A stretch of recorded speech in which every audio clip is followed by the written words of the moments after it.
Assalamualaikum warahmatullahi wabarakatuh. Selamat pagi, siang, sore, malam semuanya nih. Bagaimana kabar kalian? Semoga selalu dalam keadaan yang baik-baik saja ya. Amin. Seperti biasa, saya di sini hadir kembali untuk kalian semua untuk membawakan sebuah cerita horor untuk menemani aktivitas harian kalian.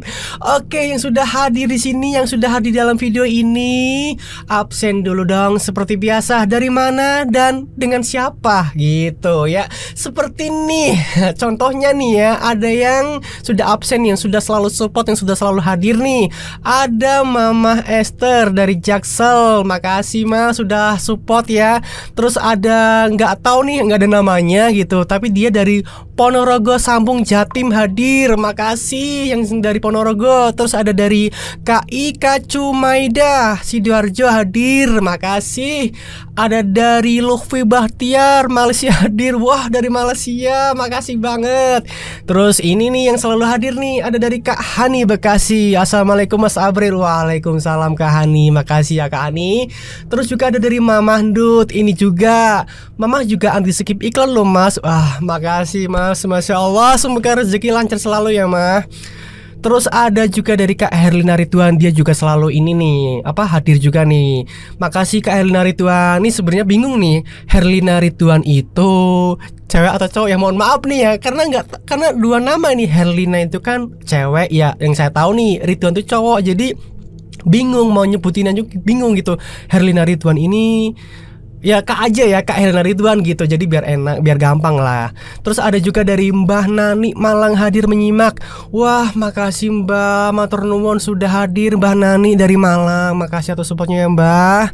Terus ada dari Hani Bahtiar Kendal hadir. Makasih dari Kendal, salam buat warga Kendal ya. Terus ada Kak Mega Lestari yang juga dari mana nih? Dari Kota Malang. Oh, dari Kota Malang juga nih sama. Terus ada dari Kak Sally Love. Wih, Sally Love telat nyimak, semangat bang. Makasih, salam kenal ya Kak Sally ya. Dari mana nih Kak Sally nih? Terus ada ini juga nih, dia udah lama stay di Dimensi Mimpi tapi jarang absen gitu. Ada dari Kak Dian ya. Semangat Kak, akhirnya up. Kutunggu-tunggu. Wah, makasih ya sudah selalu setia. Mungkin Kak Dian ini memang selalu nonton tapi jarang absen mungkin kali ya. Soalnya jarang muncul di komen gitu. Terus ada dari Kak Herlina Ridwan. Oh, ada lagi nih Kak yang tadi ya udah ya. Ada dari nggak tahu, nggak ada namanya, ini dari Surabaya itu. Makasih buat siapa nih, kakak siapa nih?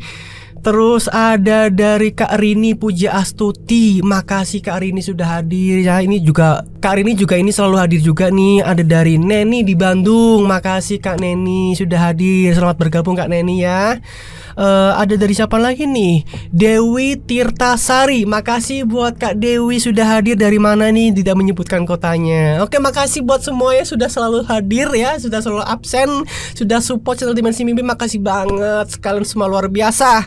Oke ya. Untuk di video kali ini masih dengan lanjutan yang kemarin nih, yaitu yang part keberapa ini ya? Part ke-7 kalau nggak salah. Ya, part ke-7 bener ya. Bener nih, part ke-7 nih. Karena masih ada satu part lagi, yaitu part 8 adalah ending dari cerita ini. Judulnya apa yo?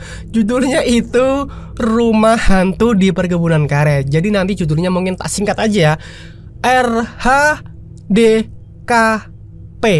Rumah Hantu RH di Perkebunan Karet. Rumah kenapa jadi pusing? Rumah Hantu RHD di Perkebunan Karet. BK, ayo RHDPK, Rumah Hantu di Perkebunan Karet. Nanti tak singkat itu aja lah biar nggak kepanjangan gitu ya. Tapi buat kalian yang sudah mendengarkan dari part 1 mungkin sudah tahu gitu kan.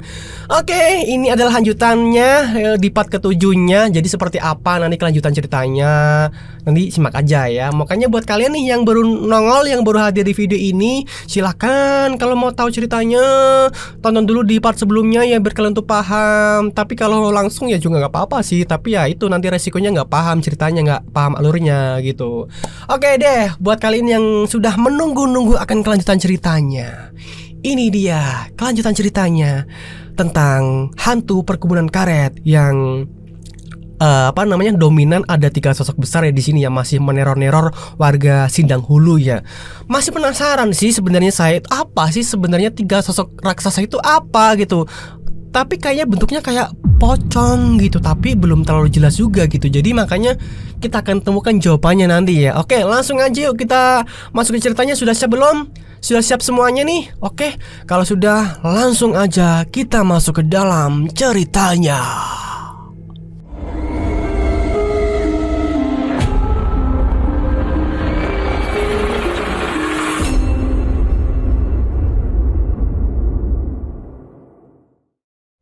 Petualangan di desa Sindang Hulu masih berlanjut. Cerita seram masih datang berurut, masih mencekam, masih membuat nafas tertahan. Simak kelanjutan ceritanya di sini di channel Dimensi Mimpi. Hembusan angin dingin semilir bertiup, menembus ruang gelap malam, menyentuh setiap sudut kosong pedesaan. Heningnya seperti bicara dalam diam, menebar ketakutan. Suara daun-daun kering yang terangkat terbang lalu jatuh kembali, menyentuh dan bergesekan dengan tanah. Itu adalah satu dari sedikit suara yang terdengar. Kadang sesekali serangga nekat berbunyi walau sebentar, sebelum seperti ada yang memaksanya berhenti lalu diam. Ditambah dengan lolongan panjang anjing hutan di kejauhan, semua bersatu jadi alunan harmoni seram. Lewat tengah malam, aura kengerian mengungkap desa Sindang Hulu. Seperti sudah berjalan pada banyak malam sebelumnya, desa ini seperti nggak berpenghuni. Seluruh penduduknya memilih untuk berdiam di rumah jika hari sudah mulai beranjak gelap. Nggak akan nekat keluar kalau nggak sangat terpaksa. "Yudar, kamu sedang apa?" Walaupun pelan, tapi suara nenek Sarni mengagetkan Yudar yang tengah mengintip dari jendela depan. "Jalanan, Nek? Kenapa dengan jalanan?" "Sepi sekali ya, Nek. Gak ada orang. Jadi serem kelihatannya." Percakapan nenek dan cucu di dalam rumah itu mungkin bukan satu-satunya interaksi yang masih terjadi. Bisa jadi ada keluarga lain yang sedang melakukan hal yang sama, tertarik memperhatikan apa yang sedang atau akan terjadi di luar. Suasana mencekamnya benar-benar terasa. "Sudah Yudar, ayolah tidur." "Iya Nek." Gak berlama-lama akhirnya Yudar menuruti perintah neneknya. "Kamu ini kok seperti gak kapok-kapok ya? Padahal baru beberapa hari yang lalu ketemu dengan hantu jubah hitam."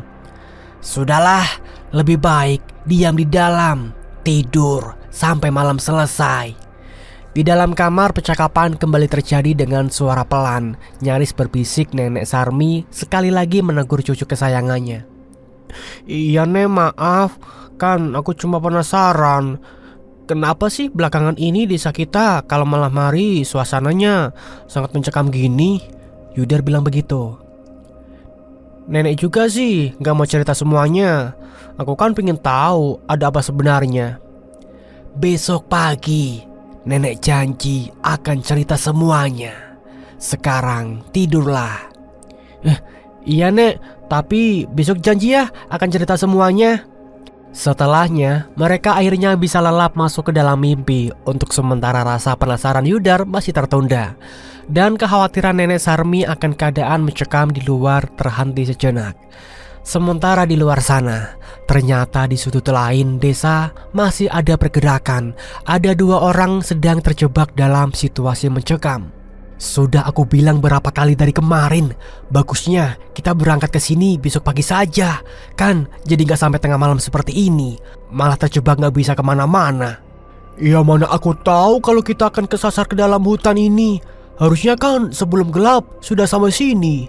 Terjadi percakapan dua orang laki-laki berumur sekitar 30 tahun di salah satu sudut desa. Tepatnya di sebuah bangunan kecil berbahan kayu dan bambu yang gelap tanpa penerangan sama sekali. Bangunan tanpa dinding ini biasanya digunakan warga untuk pos jaga malam.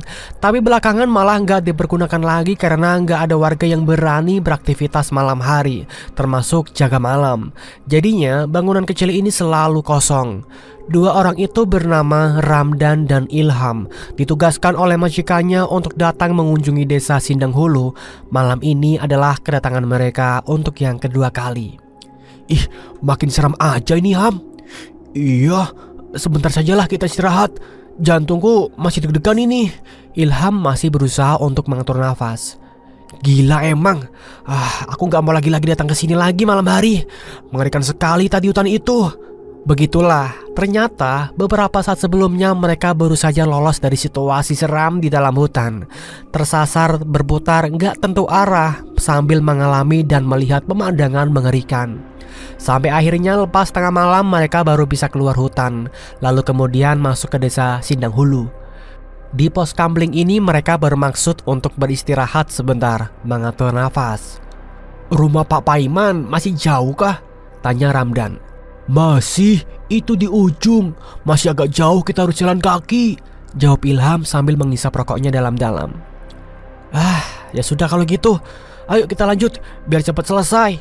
Ramdan sudah gak sabar untuk sampai tujuan. Sepertinya dia masih sangat ketakutan dan ingin segera berada di tempat aman. Di desa ini tujuan mereka berdua adalah bertemu Pak Paiman di rumahnya. Beliau adalah kepala desa Sindang Hulu. Rencana awalnya pertemuan akan dilakukan sore hari, tapi karena satu dan lain hal akhirnya Ramdan dan Ilham baru sampai tengah malam. "Sebentar, ku habiskan satu batang ini dulu lah," jawab Ilham. Kepanikan masih terpancar jelas di wajah Ramdan. Gestur tubuhnya menunjukkan seperti itu, selalu melihat keliling, memperhatikan sekitar, memandang ke sana kemari. "Ayolah Ham, kan bisa nanti saja di rumah Pak Kades kau merokoknya." Iya, sebentar lagi kita jalan," jawab Ilham. Sementara suasana di sekitar mulai berubah. Ada yang aneh. Yang tadinya masih terdengar ada suara serangga malam mendadak jadi sunyi. Entah apa penyebabnya, desa ini jadi sangat senyap. Ilham yang beberapa menit sebelumnya sudah sempat bisa menikmati rokok, detik berikutnya seperti tersadar akan adanya perubahan. Seperti Ramdan, dia langsung memperhatikan sekelilingnya. Ada apa Ham?" tanya Ramdan ketika melihat gelagat temannya. "Ayo kita jalan lagi," ucap Ilham sambil membuang rokok yang sebenarnya masih menyisakan beberapa hisapan lagi. Ramdan tanpa ucap langsung mengangkat tas kecilnya, lalu melangkahkan kaki mengikuti Ilham, meninggalkan pos kamling menuju rumah Pak Kades. Angin yang tadinya nyaris gak bergerak perlahan makin terasa desirnya. Dingin mulai menjalar di tubuh dua laki-laki yang tengah berjalan kaki menembus sepinya desa ini. Ilham menarik jaket lusuhnya, menutup bagian dada dengan mengaitkan kancingnya satu persatu. Sementara Ramdan yang berjalan di sebelahnya terus menunjukkan mimik khawatir. Gesturnya masih ketakutan tapi sama sekali nggak mau mengucapkan. Iya, sebenarnya mereka berdua sudah sama-sama merasakan ada perubahan ini. Sepi mencekam, gelap kosong menebar aura seram, dan yang paling mengganggu adalah mereka merasa seperti ada yang sedang memperhatikannya. Langkah kaki terdengar, kecepatannya konstan. Energi yang sudah terkuras di hutan tadi membuat Ramdan dan Ilham gak bisa berjalan lebih cepat, apalagi berlari. "Semoga Pak Paiman mau menampung kita malam ini tidur di rumahnya ya. Kalau nggak begitu, di mana kita harus tidur nanti?" ucap Ramdan dengan napas tersengal. "Kamu sudah pernah ketemu sendiri kan? Pak Paiman itu orangnya baik. Pasti bolehlah kita menginap semalam," Ilham menjawab tanpa sedikit pun menoleh ke arah Ramdan, malah terus memperhatikan sekitar.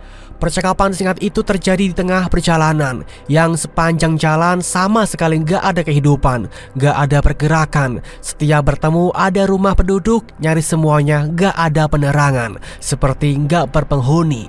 Sampai akhirnya Ridwan dan Ilham sampai di satu persimpangan. Aku lupa, ini kita harus ke kanan atau ke kiri ya?" tanya Ilham. Ke kiri, iya ke kiri, aku ingat." "Yakin kamu?" Yakinlah," terdengar agak sedikit ragu dari jawaban Ramdan. Ya sudah, gak ada pilihan lain buat Ilham selain ikut Ramdan. Kemudian mereka berbelok ke kiri. Setelahnya, perjalanan yang dari awal menyusuri kontur yang datar-datar saja, kali ini menemui jalan yang agak menanjak. Gak jadi tambah melelahkan tapi sedikit mengurangi kecepatan. "Gila, desa ini sepi sekali," ucap Ramdan. Ilham gak menanggapi, dia terus berkonsentrasi melangkahkan kaki. Seperti itulah, jarang sekali ada percakapan di antara mereka. Sekalipun ada hanya sesekali. Lebih banyak diam sibuk dengan pikiran masing-masing. Namun, beberapa menit ke depan akan ada perubahan. Ketegangan datang mengambil alih peranan. Berhenti Ham. Ramdan bilang begitu sambil memegang lengan Ilham memaksanya menghentikan langkah. Ada apa lagi Dan? Kamu dengar gak? Ada suara. Enggak, aku gak dengar apa-apa. Emang ada suara apa sih? Ada, coba dengar lagi. Percakapan yang sangat pelan nyaris berbisik itu ujungnya membuat keduanya diam lalu berhenti melangkah. Kemudian Ilham menajamkan pendengaran mencoba mencari suara yang dimaksud Ramdan. Saat itu Ilham gak mendengar apa-apa. Tuh Ham, muncul lagi. Dengar gak? Ilham belum mendengar apa-apa sampai akhirnya suara itu terdengar jelas walau sayup. Seperti itu suaranya, desis panjang seperti suara desir angin. Terdengar dari kejauhan. Suara apa ya itu?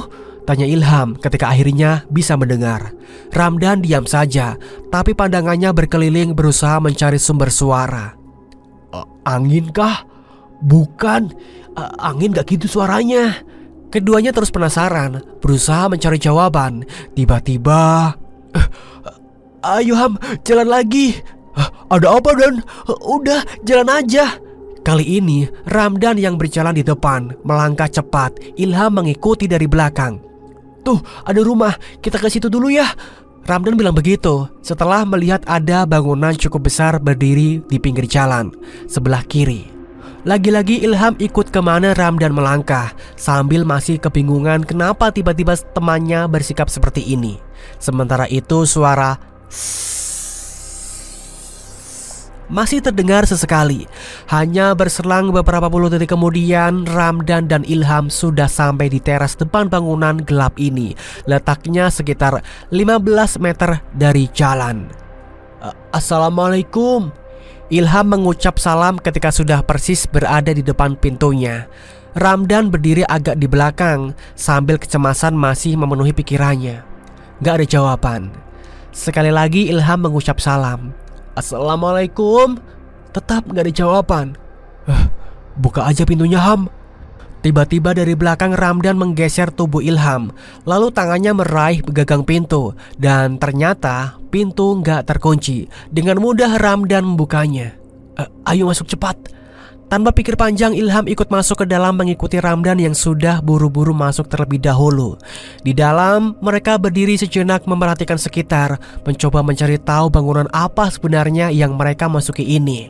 Bangunan ini berbentuk segi empat, cukup besar, berdinding anyaman bambu. Tembok tebal hanya menjadi pondasi setinggi kira-kira 1 meter.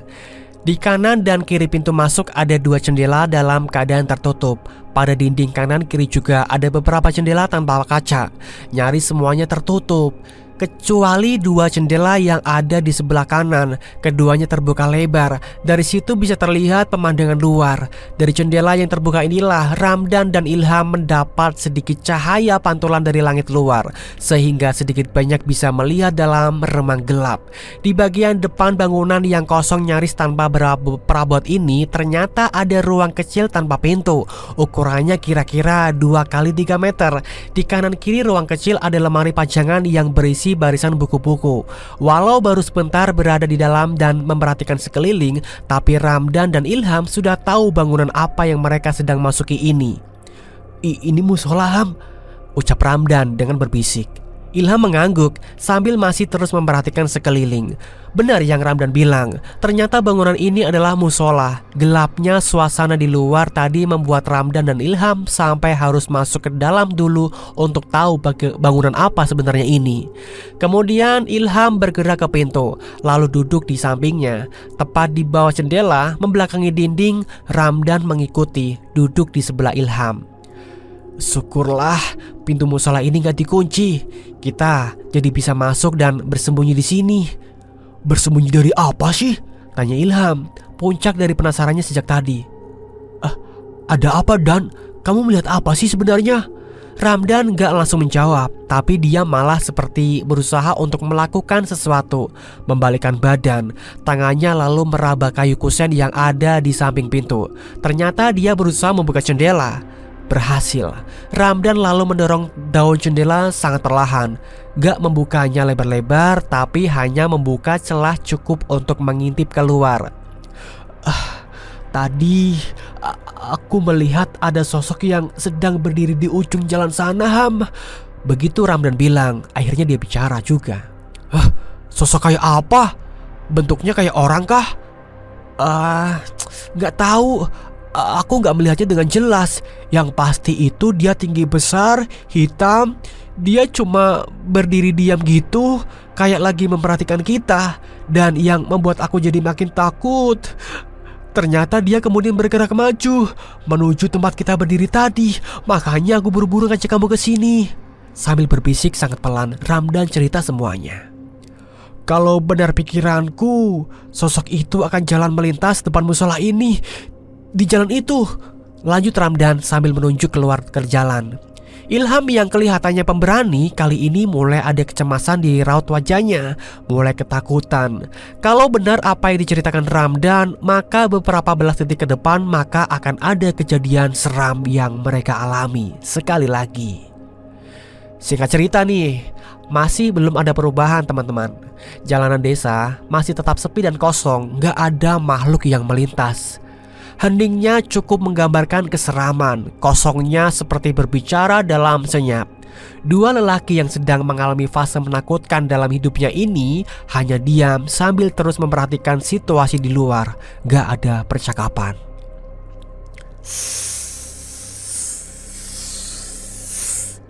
Akhirnya suara itu muncul lagi, memecah permukaan sepi. Degup jantung Ramdan dan Ilham mulai berpacu. Belum kelihatan apa-apa, tapi suara itu cukup membuat bulu kuduk berdiri. Muncul lagi, kali ini lebih jelas. Terdengar berasal dari arah kanan jalan, tapi sepertinya masih jauh. Ramdan dan Ilham penasaran. Suara apa sih itu? Mereka masih bertanya-tanya dalam hati. Kedengaran lagi, kali ini lebih jelas dari sebelumnya. Ramdan dan Ilham menajamkan mata dan telinga, berusaha mencari sang pemilik suara itu. Ternyata gak lama, ketakutan mereka sangat beralasan. Rasa cemas punya sebab. Beberapa detik kemudian mulai ada pergerakan di sisi jalan sebelah kanan. Iya. Ramdan mencoba memberitahu Ilham kalau dia melihat ada yang bergerak dari arah kanan. Ada sosok yang masih terlihat berbentuk seperti bayangan hitam, berjalan pelan menembus remang gelap. Belum kelihatan jelas karena masih tertutup pepohonan. Sosok misterius ini terus bergerak sampai akhirnya bisa benar-benar terlihat jelas karena nggak ada lagi yang menghalangi pandangan Ramdan dan Ilham. Seram, sungguh seram pemandangan yang sedang terhampar di depan musola ini. Ternyata sosok seram ini berjalan seperti melayang. Gerakannya sangat halus, bentukannya tinggi besar, tubuhnya berbalut, terlihat seperti jubah hitam panjang sampai menutup kaki. Jubahnya bergerak-gerak tertiup angin. Sementara itu di sisi panjang terus terdengar jelas. Bertambah seram ketika mulai muncul lolongan panjang anjing hutan dari kejauhan. Walaupun takut, namun Ramdan dan Ilham gak melepaskan pandangan, terus menatap sosok seram itu. Penasaran, berbalut ketakutan. Namun tiba-tiba kriat, ada suara yang terdengar seperti pintu terbuka. Ramdan dan Ilham sontak langsung berpandangan, bertanya-tanya. Pintu mana yang terbuka, Ham? Pintu mana tuh yang terbuka? Kriat terdengar sekali lagi. Kali ini lebih panjang dan jelas suaranya. Tentu saja Ramdan dan Ilham sontak langsung melihat ke asal suara. Iya, akhirnya mereka tahu suara itu berasal dari mana. Akhirnya tahu pintu mana yang terbuka. Ternyata di sebelah kanan musola ada bangunan kecil yang menempel dinding. Kelihatan seperti ruangan kecil dan tampaknya biasa dipergunakan sebagai gudang. Kira-kira seperti itu.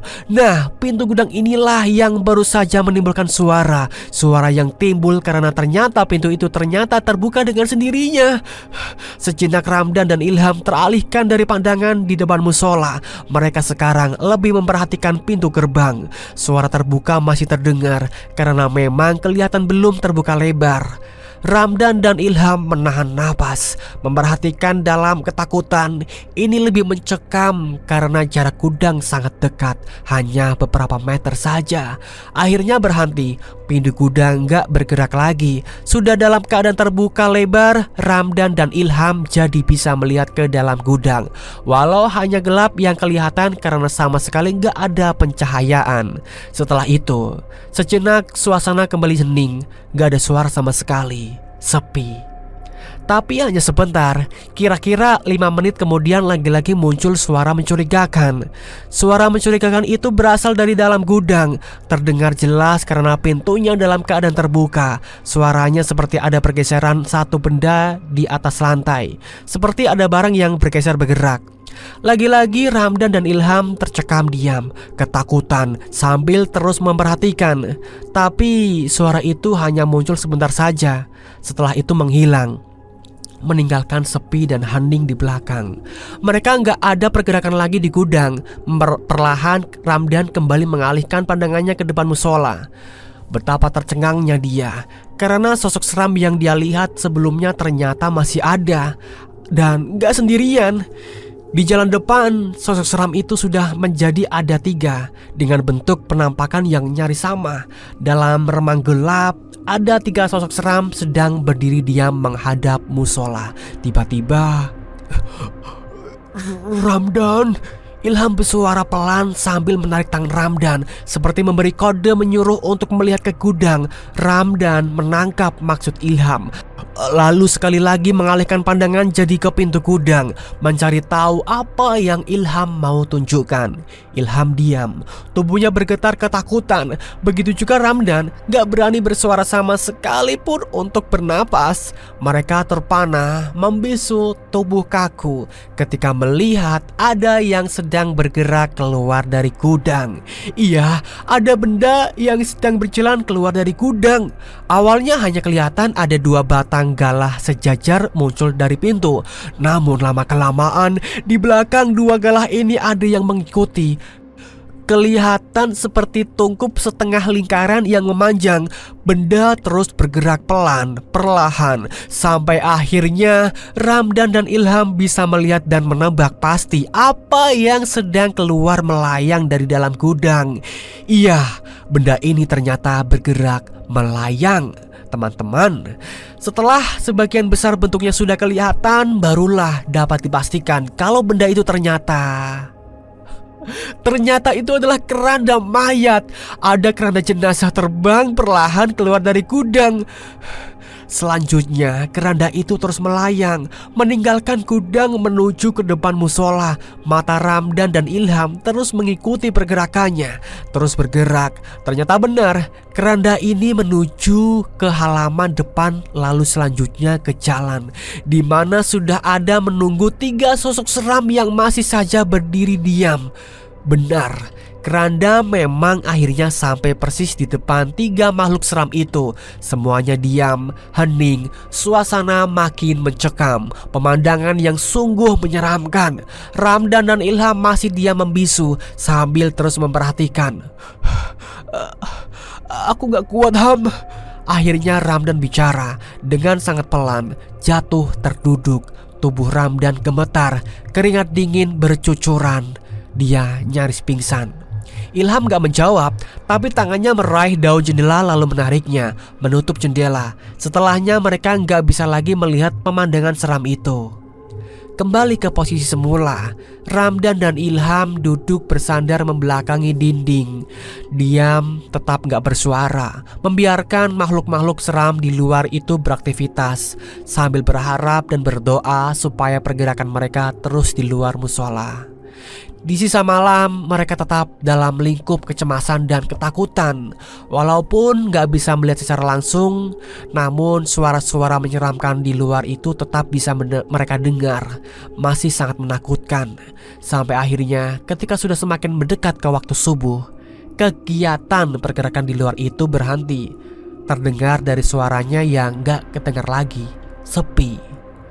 Lelah karena perjalanan panjang dan peristiwa yang baru saja mereka alami, Ramdan dan Ilham pun akhirnya tertidur. Bang, bangun bang. Sudah subuh, maaf ya. Ramdan dan Ilham terbangun karena ada mendengar suara seperti itu. Ternyata musola sudah dalam keadaan terang dan sudah ada belasan warga berada di dalam. Abang berdua ini dari mana mau kemana? Tanya salah satu warga. Kami mau ke rumah Pak Kades, tapi datang kemalaman, jawab Ilham. Setelahnya mereka mulai sedikit menceritakan tentang peristiwa yang baru saja dialami. Singkatnya, setelah selesai sholat subuh, Ilham penasaran tentang keranda mayat yang ada di dalam gudang. Lalu dia minta izin untuk membuka pintunya untuk melihat ke dalam. Tahu nggak apa yang Ilham lihat? Ternyata keranda yang sebelumnya melayang keluar sudah berada di dalam gudang lagi. Sudah kembali ke tempat asalnya. Waduh, kok bisa gitu? Berarti apa yang ditemukan, apa yang mereka berdua lihat itu, apakah itu beneran keranda terbang yang mereka lihat nyata atau hanya sekedar halusinasi mereka karena kelelahan? Gimana ya lanjutan kisahnya? Oke, mungkin kita pause sampai di sini dulu ya. Kita tahan sampai di sini dulu karena mungkin sudah saatnya untuk kita stop. Karena kita akan lanjutan ceritanya lagi di part setelahnya ini. Tenang aja teman-teman, tenang aja. Ini nanti di part yang ke-8-nya adalah part yang terakhir. Jadi kalian wajib banget nih buat kalian yang sudah menonton dari part 1, harus banget dong nonton di part akhirnya. Masa iya sih kalian mau dengerin ini tanggung gitu, cuma sampai tengah-tengah doang nggak tahu endingnya gitu, ya kan? Nggak kan? Makanya ayo nanti tunggu aja untuk di part lanjutannya, di part ke-8 kalian harus mendengarkan ceritanya. Oke, untuk kali ini kita cukup sampai di sini aja dulu ya. Terima kasih banget nih Matur suwun yang sudah mendengarkan cerita ini dari awal sampai akhir. Makasih banget, makasih atas supportnya. Oh ya nih, yang belum absen silakan di absen dulu ya di kolom komentar dengan siapa dan dari mana kotanya, biar saya di sini makin kenal dengan kalian semua. Oke, sebelum penutupan videonya saya mau ini lagi nih, mau sebut nama lagi nih ya. Sebut nama seperti biasa. Ada dari siapa aja nih? Ada dari Mama Esther dari Jaksel. Terus ada dari siapa nih, nggak ada namanya, tapi dia dari Ponorogo, Sampung, Jatim hadir. Terima kasih. Ada dari Kak Ika Cumaida. Ada dari Kak Hani Bekasi, Mama Dut ya. Terima kasih. Ada dari Kak Herlina Ridwan. Terus ada dari Mbah Nani, makasih Mbah, ya ampun, terima kasih sudah mampir di sini. Terus ada Hani Bahtiar dari Kendal. Ada dari Kak Mega Lestari dari mana nih? Dari Kota Malang. Makasih udah hadir. Ada dari Kak Sally. Terima kasih, semangat Bang. Makasih. Ada dari Kak Dian Lestari. Makasih Kak sudah betah-betah di sini ya. Terus ada dari siapa lagi nih, nggak ada namanya ya, tapi dari Surabaya. Wah, makasih banget buat semuanya yang sudah absen ya. Oke, mungkin untuk di video kali ini kita sudahi sampai di sini dulu. Akan kita lanjut di video berikutnya. Terima kasih. Semoga semua kalian tetap sehat untuk bisa mendengarkan cerita Dimensi Mimpi ya. Sekian dulu dari saya mewakili tim Dimensi Mimpi mengucapkan wassalamualaikum warahmatullahi wabarakatuh. Ingat ya, hidup hanyalah ilusi.